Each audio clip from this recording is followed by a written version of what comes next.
Your album is called Down on the Upside. It's a cool title.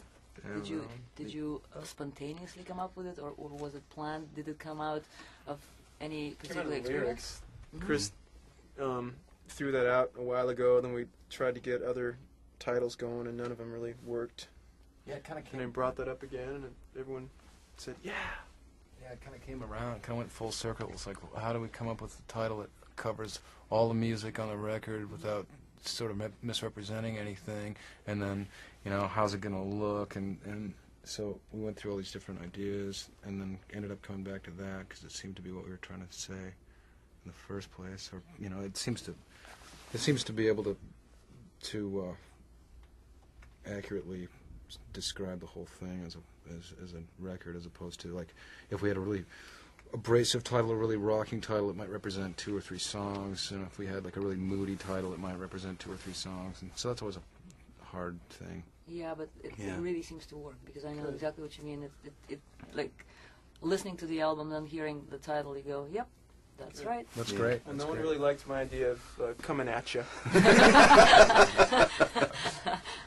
So, you know. It just didn't represent too many songs on the album, I suppose. And then there was Mr. Bunchy Pants. Yeah, Mr. Bunchy Pants. Everybody kind of liked it, but somehow it just didn't end up flying. Didn't fly, baby. The Bunchy Pants didn't fly. Well, it would demand some kind of you know, cartoon type cover as well. You know, to like a MC Hammer. yeah. So you guys use some instruments that you haven't used before on this. I noticed that in Screwdriver. Yeah. And Ty Cobb, there's some mandocello, right? Mandolin. Mandolin. And a mandolin. And the mandolin, yeah. And what other instruments do you guys use? Moog. Yeah, Moog. Cool. Some piano, and there's some little bits of trinkets and whatnot of percussion and things we probably never used before. We did a lot of Found the fish. did a lot of varied trip with amplification, and a lot with vocals. I don't think there's maybe like 2 or 3 songs where the vocals are being sang straight into a normal microphone, you know, the normal way. We did a lot of strange stuff that way that we've never done before. So what spurred this spirit of experimentation on this one? It was just a general feeling, just started happening. Well, you gotta, I mean, at some point probably start doing things you've never done before. It's just fun, just trying to have fun. Cool. It was very spontaneous. Like when we were recording Ty Cobb, these guys just pick up some mandolins and It works. sounds, it has that spontaneous quality. It's awesome. At first I was like, "Huh?" Heard the rough mix of it, and it sounded too Southern California, early '80s punk rock, and I was like, "Eesh." Yeah. Let's put some mandolins on there, and like 2 hours later, there were mandolins and a mandolin. What's amazing is the way the instruments cut through. You can really hear them. You know, you just wouldn't think that they'd be able to cut through like that. But you know, There's no problem with that on that song. They're just like, you know, when they're there, and they're not really stepping on anything. But I guess that's the nature of the sound of that instrument. They're trinkets. They are. There is a question that I was asked to ask you, and I'm thinking there is such a distinct style that the band has, you know, and yet you all write. Of course, you're individually, you know, presenting your creativity on the album, and yet it has that umbrella of Soundgarden. Well, everyone writes How a do lot you more achieve than that? what we record. I mean, Chris and Ben, for instance, write a lot of things that stylistically might not get the 4 of us going simultaneously in this band, but there's other styles that everyone's capable of writing in. The style that tends to be incorporated in the Soundgarden album tend to be the songs that all 4 of us like and enjoy playing and listening to. what if I throw out some song titles for you and you guys just Comment or something? just you know, not on comment, but like just you know, by association, or maybe it brings up you know, some experiences that you had, good or bad or whatever, to shed some light into, you know, the process that went into each song. So how about Pretty News? Let's see. Being in a small isolated room with the guitar amp turned up really loud, trying to make it sound right, and then blowing my ears out after about an hour of playing it. That's part of the Orange Marmalade set to me. That's for that song.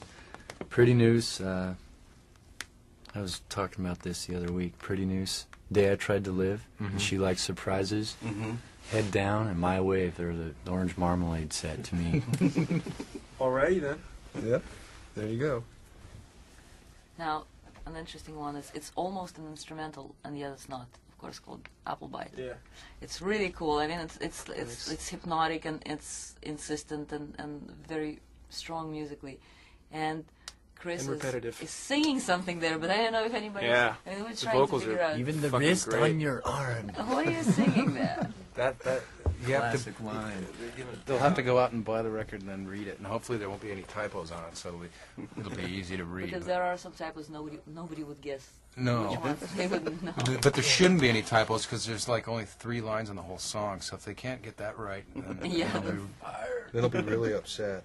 The vocals are great on that one because it sounds like a guitar or a different instrument other than vocals. It You Yeah. takes know? you a second to catch up to it. And it's amazing because it's placed in such a way that you have to like almost put your entire head inside the track, Yeah. so that Yeah. you have to be inside with it to hear it. It sucks you in a lot. It's really Well, very instrumentally, the vocals work as one of the non-vocal instruments, I guess. Like at the very end, he's almost feeding back and like hitting all these interesting overtones and effective. That was a lot of harmonic things that just fit with all the other instruments that are going on in there. So it's, that was the use of a success. amplification with the microphone and stuff like that. yeah, it would have. It just seemed like it'd be weird to have a song like that with normal vocals, especially if you know we're going to try to let the song sort of cascade, so it starts out with just with the simple guitar riff and then slowly build, and if all of a sudden like 2/3 of the way through the song you got like a singing part, it would have just totally screwed it up. So I was just trying to add vocals while still trying to keep it an instrumental at the same time. What about the Unkind? Love that song. Mm-hmm. it's been around for a while. Why do you love it? Why do you love it? Just because it's fast and short and Mm-hmm. just really good driving guitar riff, and the lyrics are really strange and cool at the same time. Yeah, it's the just the way that it's a compactness. It's an entire song that kind of leaves you wanting more, Mm-hmm. and it sounds like an entire song, but it's not like one of those like minute and a half punk rock songs that was designed to be short. It's just like what it is, and it's totally it's a great rock Bruce song. Lee flurry of punches.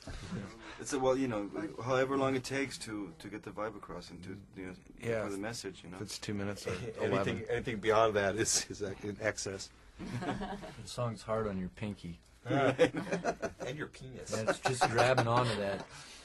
It's hard. I can't play it correctly on guitar. I didn't play it on the record. Ben played a guitar and Kim played guitar. So I you was guys- busy throwing my hands up in the air. So Going, I can't do it. I can't do the pinky thing. So it must be fun after you finish the record to pick up the instruments and get ready for the live experiences. Yeah, I have to learn all the songs. And It's like, how did that go? It's comical is what it is. It's like the first couple of days you're going, oh my god, this is going to be awful, and then like all of a sudden you remember it. Oh yeah, But- okay, we did this. We recorded this.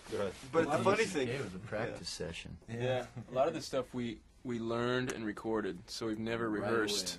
away. Yeah, Most of this stuff we've never ever rehearsed it. right? It's like bass backwards in a way, Well, Completely. earlier albums we've made, the songs are usually live tested or tour tried or whatever. Right. And Sunday,